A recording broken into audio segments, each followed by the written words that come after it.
أتدري للفرحة كم صوت؟ هي الفرحة لها صوت طبعا.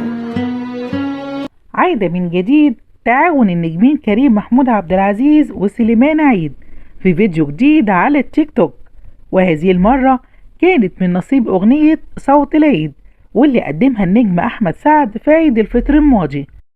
كهكهة للضحكات، جلجلة الأمنيات، زقزقة للعصفور، طبطبة حتى تدق طبول. ظهر في الفيديو سليمان عيد وهو بيقدم دور الطفلة اللي ظهرت في الأغنية، وقدم كريم محمود عبد العزيز دور أحمد سعد.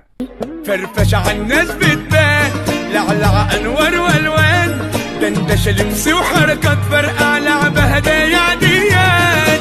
كهكهة للضحكات، جلجلة الأمنيات، زقزقة للعصفور، طبطبة حتى تدق طبول.